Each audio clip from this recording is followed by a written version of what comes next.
आपल्या या कल्याण तालुक्यातील आणि हे चिंचोली गाव आणि या चिंचोली गावातील आपले कशिवली परिवाराचे बाबा कैलासवासी बबन खंडू कशिवली बाबांना बुधवार दिनांक 9 जुलै 2025 रोजी देवाज्ञा झाली। त्यांचं वृद्धापकाळाने निधन झालं आणि त्यांच्या उत्तर कार्यांच्या निमित्तानं आज आपण या ठिकाणी ही प्रवचन अर्थात त्यांच्या पुण्यस्मरण दिनानिमित्त आपण या ठिकाणी प्रथम पुण्यस्मरण दिनानिमित्त या ठिकाणी आपण आज ही प्रवचन सेवा आयोजित केलेली आहे। आज बाबांचं वर्ष श्राद्ध आहे, प्रथम पुण्यस्मरण दिन आहे। बाबांना जाऊन 1 वर्ष झालं आज, बरं का। खर तर 1 वर्षाच्या कालावधीमध्ये आपल्या घरातून गेलेला जो जीवात्मा आहे त्याचा यमलोकाकडचा प्रवास पूर्ण होतो असं म्हटलेलं आहे। वर्षभरामध्ये अनेक प्रकारचे श्राद्ध कर्म असतात, श्राद्ध असतात। प्रत्येक तिथीला जे केलं जाते त्याला मासिक श्राद्ध म्हणतात। मध्ये अक्षय तृतीयाला श्राद्ध केलं जातंय, त्याच्यानंतर सर्व पितृ अमावस्याला श्राद्ध केलं जातंय आणि पितृपक्ष ज्याला आपण म्हणतोय त्या पितृपक्षातील जी तिथी आहे त्या तिथीलाही श्राद्ध कर्म केली जातात, बरं का। ही श्राद्ध कर्म आम्ही का केली पाहिजेत तर त्या श्राद्ध कर्माच्या निमित्तानं आम्ही काही दान करत असतो, काही धर्म करत असतो, काही देव कार्य करत असतो। ते देव कार्य करत असताना या ठिकाणी आम्ही केलेलं दान, आम्ही केलेलं देव कार्य, आम्ही केलेली सत्कर्म, आम्ही केलेला धर्म आमच्यातून निघून गेलेल्या त्या जीवात्म्याला पोहोचत असतो, मिळत असतो, त्याला प्राप्त होत असतो आणि म्हणून मग या ठिकाणी आपण ही श्राद्ध कर्म करत असतो, बरं का। केली पाहिजेत। ती श्राद्ध कर्म करत असताना आम्ही काय अगदी असं कर्ज वगैरे काढून मोठं श्राद्ध घातलं पाहिजे, गरज नाही, आवश्यकता नाही। तुम्हाला जर त्रास होत असेल तर त्याचा त्रास तुमच्या गेलेल्या पितरांनाही होणार आहे, ऐका हा। अगदी आमच्या डोक्यावर पका टेन्शन घेऊन चिंताग्रस्त होऊन केलं पाहिजे असं काही नाहीये। ती श्राद्ध कर्म करत असताना तुमच्या परिस्थितीप्रमाणे तुम्ही करा। बाबांची आठवण करा, जो जीवात्मा जो माणूस तुमच्या घरातून गेलेला आहे, आई बाबा आजी आजोबा जो कोणी असेल तो, त्यांचं स्मरण करा, त्यांच्या चरणी नतमस्तक व्हा, त्यांनी तुमच्यावर केलेले संस्कार आठवा, त्यांनी तुम्हाला दिलेला आधार, तुमचं केलेलं संगोपन त्यावेळेला आठवा सगळं, बरं का। आणि यथाशक्तीप्रमाणे दान धर्म करा, यथाशक्तीप्रमाणे दान धर्म करा, बरं का। आता लोक चांदीची गाय देतात म्हणून तुम्ही काही चांदीचीच गाय द्यायला पाहिजे असं काही नाही, किंवा एखाद्याने जर चांदीची दिली तर मग त्याच्यापेक्षा भारी म्हणजे मला पका पुण्य भेटावं म्हणून मी सोन्याची देईन। पण ती जर तुम्ही कर्ज काढून जर तुम्ही करत असाल, तुमच्यावर डोक्यावर ओझं घेऊन जर तुम्ही करत असाल तर उद्या तुमच्याकडून जर ते ऋण फेडता आले नाहीत तर तो त्रास तुमच्या पितरांना सुद्धा होतो, कारण तुम्हाला झालेला त्रास त्यांना होतो। जर तुम्ही सुखी असाल तर ते सुखी राहतात। तुम्ही केलेलं दान जर त्यांना पोहोचत असेल, तुम्ही केलेला धर्म जर त्यांना पोहोचत असेल तर हाही विश्वास ठेवा की तुम्ही जर नको ती कर्म केली तर कदाचित त्यांना सुद्धा तो त्रास होऊ शकतो, होत असेल, याच्यावर सुद्धा विश्वास आम्ही ठेवला पाहिजे। तर अशा प्रकारे बाबांचं मागच्या वर्षी आजच्या दिवसाला देहावसन झालं आणि ते देहावसन झाल्यानंतर आज वर्ष झाला बाबांना जाऊन। आज वर्ष श्राद्धाचा कार्यक्रम आपल्या स्थितीनुसार या ठिकाणी या मुलांनी आयोजित केलेला आहे। आमचे विकासदादा असतील, आधी करून सर्वच मुलं असतील, मुली असतील, त्याचप्रमाणे संपूर्ण हा कशिवली परिवार असेल। वासुदेव दादांनी मला अनेक दिवसांपूर्वी संपर्क केला, कारण मागच्या वेळेला उत्तरकार्यांच्या निमित्तानं प्रवचन या ठिकाणी करता आलं नाही, मध्ये काहीतरी एकदम अडचण आलेली ना आपल्याला, बरोबर ना। अगोदर आपण प्रवचन घेतलं होतं उत्तरकार्यांचं, पण नंतर गावामध्ये अजून एक दुःखद घटना घडल्यानंतर मग आपले उत्तर कार्य पुढे गेले आणि मग ती तारीख माझ्या अगोदर गेलेली होती। तर अशा प्रकारे या परिवाराला काही अनुभव असल्या कारणाने अगोदरच त्यांनी मला खूप लवकर संपर्क केला आणि आजच्या या दिवसाच्या कार्यक्रमाविषयी, सेवेविषयी सांगितलं। असो, सेवेच्या निमित्तानं तुमचं सगळ्यांचं दर्शन घडतंय।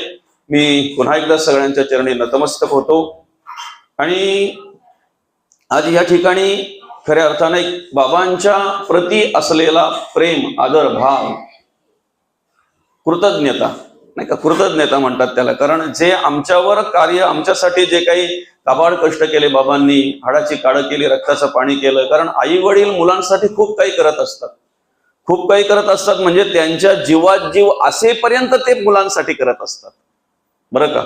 त्यांच्या देहामध्ये, त्यांच्या शरीरामध्ये ताकद असेपर्यंत ते मुलांसाठी करत असतात.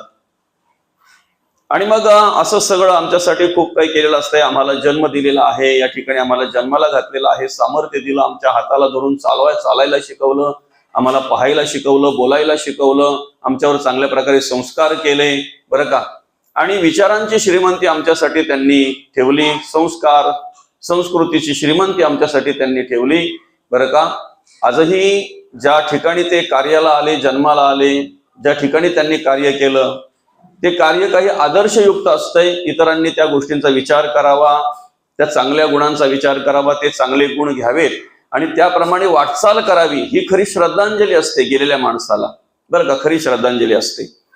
आणि म्हणून मग या ठिकाणी आपल्या स्थितीप्रमाणे, आपल्या सद्बुद्धीप्रमाणे या ठिकाणी आपण बाबांचं श्राद्ध कर्म आयोजित केलेलं आहे, बरं का. आता मी सुरुवातीलाच म्हटलं की हे कार्य करत असताना तुम्ही 100 जणांना वस्त्रदान करायची गरज नाही. जर असेल परिस्थिती तर 1000 जणांना करा. ऐका, हा, परिस्थिती असेल तर 1000 लोकांना वस्त्रदान करा, पण परिस्थिती नसेल तर अनेकांना वस्त्रदान करायची गरज नाही. ज्याला गरज आहे, ज्याला तुम्ही ते वस्त्र दिल्यानंतर त्याच्या चेहऱ्यावर तुम्हाला आनंद पाहायला मिळणार आहे, अशा माणसाला वस्त्रदान करा, बरं का. आता काल मी एका ठिकाणी पंगतीमध्ये बसलो होतो, बरं का माऊली, गुरुपौर्णिमेच्या निमित्तानं. आणि एका मठामध्ये दर्शनासाठी गेलेलो, त्या ठिकाणी पंगतीमध्ये बसलो होतो. त्या पंगतीमध्ये बसलेली अनेक माणसं पाहायला मिळाली. निरीक्षण बुद्धी पाहिजे ना माणसाचे, नाही का, निरीक्षण करता आलं पाहिजे ना. समाजामध्ये वाटचाल करत असताना, जीवनाची वाटचाल करत असताना जर तुम्हाला निरीक्षण वृत्ती जर तुमची असेल, तर तुम्ही पुस्तकाचे धडे किती शिकलात यापेक्षा अनुभवाचे धडे तुम्हाला खूप शिकायला मिळतात. समजतंय ना? पुस्तकातले धडे तुम्ही किती शिकलात यापेक्षा तुम्हाला अनुभवाचे खूप धडे शिकायला मिळतात, जर तुमची निरीक्षण वृत्ती तशी असेल, निरीक्षण करण्याची क्षमता असेल तर. आणि मग जी काही त्यांच्या शरीरयष्टीवरून, त्यांच्या त्या देहबोलीवरून काही श्रीमंत माणसं होती, बरं का, काही गरीब माणसं होती, म्हणजे अगदी काही आदिवासी समाजाची माणसं सुद्धा त्या ठिकाणी होती. त्यांच्याबरोबर अशी लहान लहान मुलं होती, त्यांच्याबरोबर अशी लहान लहान मुलं होती. आणि अगदी त्या पंगतीमध्ये अनेक माणसं त्या ठिकाणी बसली होती. तर त्या ठिकाणी निरीक्षण करत असताना असं दिसलं माऊली की ज्या वेळेला त्या पात्र सगळ्यांना वाढली, ती पात्र वाढल्यानंतर सर्वांना असं पहिले भात देत आले. आता जे श्रीमंत माणसं होती किंवा बऱ्यापैकी मध्यम माणसं होती, त्यांच्या पात्रामध्ये भात आल्यानंतर, वाढल्यानंतर त्यांना असं विशेष काही वाटलं नाही. पण ज्या वेळेला त्या गरीब आणि काही आदिवासी मुलं होती, त्यांच्या पात्रात ज्या वेळेला नुसतं भात वाढलं ना, भात, तरी सुद्धा त्यांच्या चेहऱ्यावरची स्माईल, हसणं, हास्य आणि त्यांना झालेला आनंद, तो आनंद खूप काही सांगत होता, खूप काही सांगत होता. बाकी नंतर जे काही पंचपक्वान्न आले त्याच्यामध्ये, त्याच्यात तर तो आनंद मावेनासा झाला. ते आईला खुणवायला लागले, आईला सांगायला लागले, आई अगं ही भाजी, आई अगं ती भाजी, अगं आई गुलाबजाम, अगं आई हे. म्हणजे त्यांना ते अगदी आश्चर्यकारक आणि विशेष वाटलं त्यांना, बरं का. त्या ठिकाणी पाहताना कदाचित जे मोठ्या घरातून आले होते त्यांनी त्या काही पदार्थांना नावं ठेवतात माणसं, याच्यात हे कमी आहे, त्याच्यात ते कमी आहे. पण जे ग्रहण करताना, तो प्रसाद ग्रहण करताना, तो प्रसाद सेवन करताना, त्या काही लोकांच्या चेहऱ्यावर जो हसू होता किंवा आनंद होता, काही लहान मुलांच्या चेहऱ्यावर जो हसू होता, आनंद होता, तो एक वेगळ्या प्रकारचा होता. वेगळ्या प्रकारचा म्हणजे खऱ्या अर्थानं ते त्या ठिकाणी आशीर्वाद देत होते. आम्हाला प्रसाद मिळाला आणि त्या प्रसादामध्ये आम्हाला अगदी अनेक काही पाहायला मिळालं, अनेक काही ग्रहण करायला मिळालं, तर ते खऱ्या अर्थानं आशीर्वाद देत होते. मला सांगायचा उद्देश एवढाच आहे की तुमच्याकडे तुम्ही केलेल्या अन्नदानामध्ये नावं ठेवणारी माणसं अनेक असतात. आपल्याला त्यांचा विचार करायचा नाही. ज्यांना तुम्ही अन्नदान करताय ना, त्यांची भूक भागल्यानंतर तुम्हाला आशीर्वाद देणारी माणसं जर त्या ठिकाणी असतील तर त्याच्यातून तुम्हाला पुण्यच मिळणार आहे, तुम्हाला आशीर्वादच मिळणार आहे. अशा ठिकाणी दान करा की तुम्ही ज्याला वस्त्र देणार ना, ते कपडे दिल्याबरोबर त्याच्या चेहऱ्यावर आनंद पाहायला मिळाला पाहिजे. आणि तुम्ही दिलेले कपडे वस्त्र कधीतरी त्याने त्याच्या अंगावर घातलेले तुम्हाला पाहता आले पाहिजे. अशा ठिकाणी तुम्ही वस्त्रदान करा. बरं, आता कसं आहे, तशी तर गोदान करायची असते, म्हणजे तसं सांगितलेलं आहे. आता आपल्याच घरात नाही गायी, आपण काय गोदान करणार आहेत? मग त्याला पर्याय काढला लोकांनी. तुम्हाला जर तशी गाय द्यायची नसेल तर मग सोन्याची द्या, सोन्याची ऐपत नसेल तर चांदीची द्या, पितळीची देऊ नका. तांब्याची पितळीची चालत नाही, भाव कमी हे नाही सांगत. काय तुम्हाला जर धातूचीच गाय चालते, धातूची जर गाय चालते बरं का, आणि त्याच्यात जर तुम्हाला त्यापैकी पुण्यच मिळत असेल तर सोन्याची चांदीचीच का, पितळेची द्या. जर काही फरक आहे का? आता त्याच्यामध्ये काही शास्त्र काढतील लोक. पितळ म्हटल्यानंतर हे आहे, त्याला दोष आहे, तांबा म्हटल्यानंतर त्याला दोष आहे. खरं तर मी म्हणेन सगळ्यात मोठा दोष जर असेल तर सोन्याला. तुमच्याकडे अभिमान पितळ घातल्यावर येतो की सोनं घातल्यावर येतो? मी म्हणेन तुमच्या पायात जर पितळेचा कडा असेल तर तुम्हाला उन्हाचा त्रास होत नाही. खरं आहे की खोटं आहे? आणि उन्हाचा त्रास होऊ नये म्हणून काही लोक तांब्याचा कडा, तांब्याची अंगठी हातामध्ये ठेवतात, बोटामध्ये, तांब्याचा कडा पायामध्ये घालतात. बरोबर आहे ना? सोन्याने काय फरक पडतो? सोन्याने सोनं जर घातलं तर तुम्ही काय फरक पडतो? उलट अभिमान येतो आपल्याकडे, अभिमान येतो. माझा काही जास्त अभ्यास नाहीये, मी काय मोठा ज्ञानी वक्ता असा मोठा महाराज नाहीये, पण समाजामध्ये कार्य करत असताना जो अनुभव येतो, जे पाहायला मिळतंय, त्या ठिकाणी तुम्ही तुमच्या बुद्धीचा वापर करा, इतरांच्या बुद्धीचा कमी वापर करा. मला सांगा, ज्याच्या डोक्यावर छत्री नाही त्याला छत्री दिल्यानंतर आनंद वाटेल, तुम्हाला पुण्य लाभेल, की ज्याच्या घरामध्ये 1756 छत्र्या पडलेल्या आहेत, ज्याला काही छत्रीची आवश्यकता नाही, त्याला छत्री दिल्यानंतर तुम्हाला पुण्य लाभेल? तुमच्या डोक्याचा वापर करा बरं का. इथं जर दुसऱ्यांचा डोका घ्याल तुम्ही तर तुम्ही मग गुलाम आहात. ज्याच्या पायाला चप्पल नाही त्याच्या पायाला जर तुम्ही चप्पल दिली तर तिथे पुण्य लाभेल का ज्याच्या घरी एवढ्या चपला आहेत की चुलीपर्यंत चपला आहेत? काय अजून पुढे काही सांगायला पाहिजे का? या सगळ्या गोष्टी आहेत माऊली, सगळ्या गोष्टी आहेत. आम्ही श्राद्ध कर्म केलीच पाहिजेत. या श्राद्ध कर्माच्या निमित्ताने आम्ही दान धर्म केलं पाहिजे. तुम्हाला जर दान द्यायचं आहे ना तर खरी गरज आहे वृद्धाश्रमामध्ये. कुठे गरज आहे? तुम्हाला जर दान द्यायचंय ना तर खरी गरज आहे अनाथ आश्रमामध्ये. निराधार मुलांची शाळा ज्या ठिकाणी आहे त्या ठिकाणी खऱ्या अर्थानं, निराधार मुलं ज्या ठिकाणी राहतात, आश्रम ज्या ठिकाणी आहे त्या ठिकाणी खऱ्या अर्थानं आम्हाला दान करायची गरज आहे. कारण तुम्हाला सांगतो मी बघा, ज्या वेळेला तुम्ही एखाद्या वृद्धाश्रमामध्ये जास्त काही नाही हो, नुसते बिस्किटचे पुढे जरी घेऊन गेलात ना तरी त्या आजी आजोबांच्या चेहऱ्यावरचा आनंद तुम्हाला पाहायला मिळतो. त्यांना तिथे ती बिस्किटची पुढं खायला मिळत नाही असं नाही, मिळतात. त्यांचं त्या ठिकाणी काही वेळेला चांगल्या प्रकारे देखभाल केली जाते. पण तुम्ही ज्या वेळेला तिथे जातात त्या वेळेला त्यांना आपल्यापैकीच कोणतरी त्या ठिकाणी आल्याचा आनंद प्राप्त होतो. कदाचित तुमच्यामध्ये ते त्यांच्या मुलाला पाहत असतील, मुलीला पाहत असतील, नातवाला पाहत असतील, नातीला पाहत असतील किंवा एखाद्या नातेवाईकाला पाहत असतील, आणि मग तो आनंद त्यांच्या चेहऱ्यावरचा वेगळ्या प्रकारचा आपल्याला पाहायला मिळतो. बरं का माऊली? ज्या वेळेला तुम्ही अनाथ आश्रमामध्ये जाताय ना त्यावेळेला तुम्ही जे काही नेता, चॉकलेट घेऊन जा, 100 रुपयाला 150 रुपयाला पॉकेट मिळतं, एक सांगायची रीत म्हटल्यानंतर.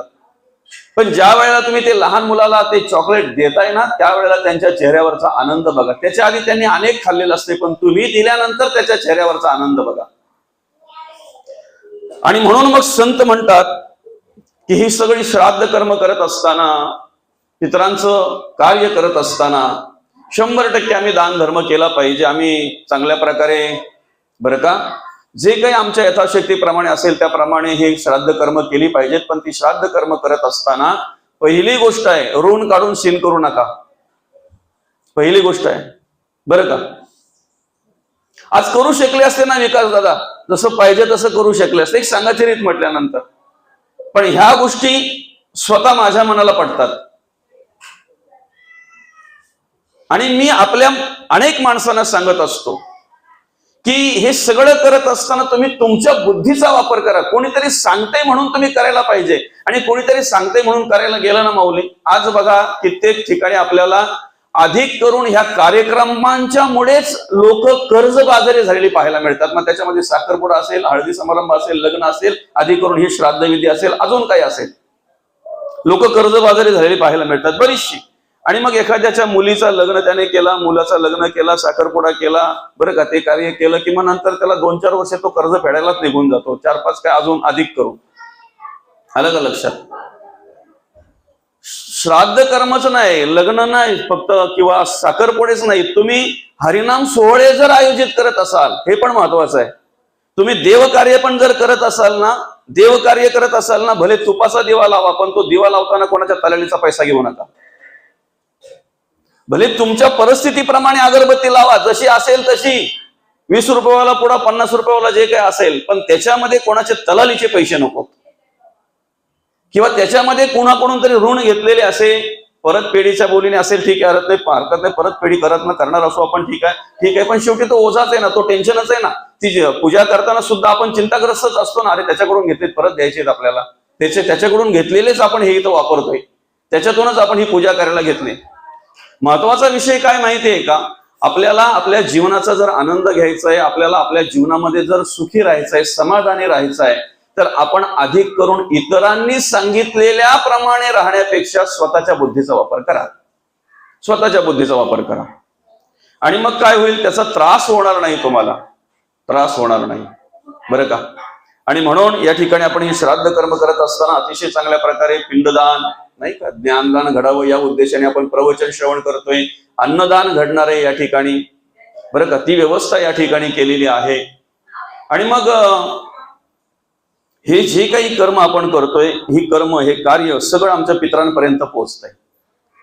आणि विश्वास ठेवला पाहिजे, बरं का, विश्वास ठेवला पाहिजे. कारण बघा, आज विज्ञान म्हणजे माणूस जर एवढी प्रगती करू शकतो, माऊली, माणूस काय, भारतातून जर एखादा आमचा मुलगा जर ऑस्ट्रेलियामध्ये असेल, अमेरिकेमध्ये असेल, अजून कुठे परदेशामध्ये असेल, तर आम्ही आमच्या भारतामधून जर त्याला व्हिडिओ कॉल केला मोबाईलवरून, तर तो तिथे काय करतो ते आम्हाला इथे पाहायला मिळतंय, किंवा आम्ही इथे काय करतो ते त्याला तिथे पाहायला मिळतंय. एक सांगायची रीत म्हटल्यानंतर, मग माणूस जर विज्ञानाच्या योगाने एवढी प्रगती करू शकतो, तर आमचा देवावर एवढा तरी विश्वास पाहिजे, देव कार्यावर एवढा तरी विश्वास पाहिजे, श्राद्ध कर्मावर एवढा तरी विश्वास पाहिजे, की आम्ही जे या ठिकाणी आज श्राद्ध कर्म करतोय ना, ते आमच्या पितरांपर्यंत पोहोचवण्याचं काम जो कोणी आमच्यातलं गेलेला आहे, आई बाबा, त्यांचा जीवात्म्यापर्यंत पोहोचवण्याचं काम भगवंत करतोय. भगवंताच्या कृपेने ते पोहोचलं जात आहे, याचा विचार, याचा विश्वास याच्यावर आमचा विश्वास पाहिजे आमचा याच्यावर, बरं का. आता कसं असतंय, त्या माणसाने, म्हणजे जो कोणी आपल्यातला माणूस गेलेला आहे, त्या माणसाने जे आयुष्यभर केलेली कर्म कोणालाही सुटत नाही, माऊली, कोणालाही चुकत नाही.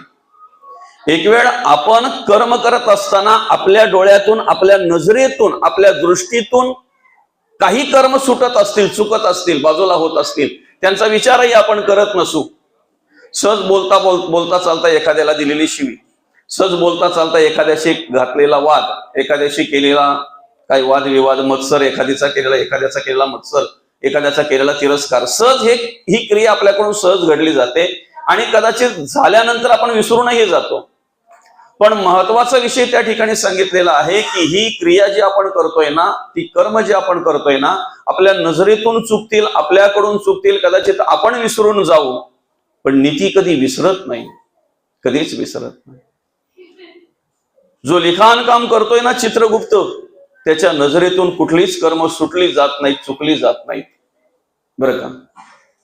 प्रत्येक क्षणाला कर्म करत असताना मी विचार केला पाहिजे, की जेणेकरून आमचं हित साधता येईल अशी कर्म आमच्याकडून घडली पाहिजे, जेणेकरून आम्हाला आमच्या जीवनाचा उद्धार करता येईल अशा प्रकारची कर्म आमच्याकडून घडली पाहिजे, जेणेकरून आम्हाला सद्गती प्राप्त होईल, आम्हाला मुक्ती प्राप्त होईल, आम्हाला मोक्ष प्राप्त होईल, अशा प्रकारची कर्म आमच्याकडून घडली पाहिजे. आता सगळ्यात महत्वाचा विषय असा आहे, की मोक्षाची जी व्याख्या आहे आमच्या दृष्टीने ती काय आहे बरं? काही लोक म्हणतात मेल्यानंतर मोक्ष, मेल्यानंतर मुक्ती. ठीक आहे ना, त्याच्यावर विश्वास पाहिजे ना आपला. पण मेल्यानंतर जर तुम्ही मुक्तीचा विचार करताय किंवा मेल्यानंतरच्या जर मोक्षाचा तुम्ही विचार करताय, तर जिवंतपणे कर्मावर का विश्वास नसतो बरं तुमचा? बरोबर आहे की नाही? मेल्यानंतर जर आम्ही मुक्तीचा विचार करतो, मोक्षाचा विचार करतोय, तर जिवंतपणे याचा पण विचार केला पाहिजे की माझ्याकडून जर पाप कर्म घडत असतील, मी अधर्म जर करत असेल, मी अनितीने जर वागत असेल, तर मी बद्ध आहे, मी बांधलेला आहे. अज्ञानाने बांधलेला असेल, अंधश्रद्धेने बांधलेला असेल, मायेने बांधलेला असेल, विषयांनी बांधलेला असेल, वासनेने बांधलेला असेल, नको नको त्या विचारांनी बांधलेला असेल. माणसाला बद्ध होण्यासाठी, बद्ध अवस्था प्राप्त करून देण्यासाठी अनेक विषय आहेत, अनेक वासना आहेत, अनेक विचार आहेत, बांधले जातात. मला सांगा, आपण आता या ठिकाणी बसलेलो आहोत, माझ्या सकट आपण सगळं बद्ध आहोत का मुक्त आहोत? आपण बांधलेलो आहोत का मोकळे आहोत? माझ्या सकट आपण सगळेच, आपण सगळे बद्ध आहोत. मुक्त होण्याचा प्रयत्न चालू आहे, बरं का? आपण सगळे बांधलेलो आहोत माऊली. कशासाठी प्रयत्न चालू आहे आपला? मुक्त होण्यासाठी प्रयत्न चालू आहे, मोक्षासाठी प्रयत्न चालू आहे. मोक्ष म्हणजे मोकळा केला. मग आम्ही मोक्षासाठी जर प्रयत्न करतोय, आम्ही मुक्त होण्यासाठी जर प्रयत्न करतोय, आम्ही मोकळं होण्यासाठी, आम्ही ह्या रहाडगड्यातून सुटण्यासाठी जर प्रयत्न करतोय, तर आम्ही सगळ्यात पहिला विचार केला पाहिजे की आम्ही कशाने बांधलेलो आहोत. आम्ही कशाने बांधलेलो आहोत? आता साधं उदाहरण आहे, ज्याचे हात कुठल्याही प्रकारे, कशाही प्रकारे जर कर्म करत असतील, हाताच्या स्पर्शाने सुद्धा पाप घडलं जात आहे. हाताने केलेल्या कर्माने सुद्धा पाप घडलं जात आहे, बरं का? अशी बऱ्याच गोष्टी आहेत सांगण्यासारख्या. हाताने कुठल्या कुठल्या कर्माने पाप घडलं जात आहे, अनेक गोष्टी आहेत माऊली, अनेक गोष्टी आहेत, बरं का? हाताने केलेल्या कर्मातून पाप घडलं जातंय हे आम्हाला जर माहिती आहे, तर अशा पाप करणाऱ्या हातामध्ये कुठल्या ग्रहाची आणि कुठल्या प्रकारची अंगठी घातली तर त्याला मुक्ती मिळेल? आपलं अज्ञान बघितलं पाहिजे ना आपण. काय तुम्ही कुठल्याही ग्रहाच्या आणि कुठल्याही प्रकारच्या जर अंगठ्या घालून कुठल्याही प्रकारचे जर कर्म करत असाल, अधर्म करत असाल, अनितीने जर जगत असाल, वागत असाल, तर मी म्हणेन कुठल्याही ग्रहाच्या अंगठ्या घाला आणि कुठल्याही प्रकारच्या अंगठ्या घाला आणि कुठल्याही प्रकारे भारलेल्या अंगठ्या घाला, परिवर्तन काही होणार नाही. पुण्य प्राप्त होणार नाही, भक्ती घडणार नाही, देवपूजा घडणार नाही, धर्मकार्य घडणार नाही. कुठल्या प्रकारचा दोरा बांधला आम्ही तर आमच्याकडून ती बरं बांधतोय कशाला? देहाला, मनाला दोरा बांधा ना. आपण शरीराला दोरा बांधतो आणि खरा काय म्हणतात तो करामती कोण आहे? खरा करामती कोण आहे? आम्हाला नाना प्रकारच्या वेगवेगळ्या प्रकारच्या करामती लावणारा कोण आहे? कोण आहे? मन ना, नाही का? मन आहे. आणि म्हणून मग आम्हाला त्या मनाला दोरा बांधता आला पाहिजे, धागा बांधता आला पाहिजे, ह्या भक्तीचा धागा बांधता आला पाहिजे. मनाला बांधता आला पाहिजे. संत काय म्हणतात? मना लागली या छंद. मनाला छंद लावायचा आहे. एकीकडे धरीला पंढरीचा चोर, काय म्हटलेलं आहे? धरीला पंढरीचा चोर. आणि कुठे दोर बांधून? बरं, गळा बांधून या दोर.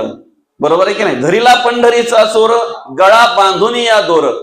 आता इथे जरा एक स्मरणात ठेवा, एक व्यवस्थित ऐका हा. धचमा करू नका, डोळे पण उघडे ठेवा आणि कान पण उघडे ठेवा, सर्वांगाने श्रवण करा. आम्हाला जर एखाद्याला बांधायचं असेल, धरायचं असेल, तर त्याच्या हातापायाला बांधावं लागतंय. ज्याला धरायचंय त्याला, ज्याला पकडायचंय त्याच्या हातापायाला बांधावं लागतंय. इथे देवाला जर पकडायचं आहे तर आम्ही स्वतःला बांधून घेतलं पाहिजे. व्यवस्थित ऐका. पकडायचं आहे कोणाला? देवाला. देवाला आपण बांधू शकतो का? किती प्रयत्न केला यशोदेने देवाला बांधायचा? अनेक येतात ना गागाली घेऊन, आता याला घराच्या बाहेरच पाठवायचा नाही, मग बांधून ठेवते, जाताच कामा नाही. देवाला नाही बांधू शकत आपण. आता काही लोक बांधणी करतात, ती बात वेगळी. देवाला नाही बांधू शकत आपण माऊली. देव हे तत्वच वेगळं आहे. तर देव हे महद्भूतच वेगळं आहे, जे भूतांना सामर्थ्य देता येते, जे प्रत्येक तत्वाला सामर्थ्य देता येते. निर्गुण आहे, निराकार आहे, निर्लेप आहे, निसंग आहे, निराधार आहे, निर्विकल्प आहे ते देव. नैनम छदंती शस्त्राणी नैनम दहती पावका न चैनम क्लेदयंती को न शोषयती मरुतः. कसा आहे तो देव? देव कसे आहेत? मग देवाला बांधू शकत नाही. गळ्याला दोर बांधायचा आहे पण देवाच्या नाही. आमच्या गळ्याला दोर बांधायचं म्हटल्यानंतर मनाला दोर बांधायचा. इथे कोण आहे? मन आहे इथे. आणि मनाला दोर बांधला की देव सापडतो. आपला विषय काय आहे? सगळ्यात करामती कोण आहे? मन. माणसाच्या देहाकडून, शरीराकडून, इंद्रियांकडून वेगवेगळ्या प्रकारची कर्म करून घेणारा कोण आहे? मन. त्या मनाला बांधा.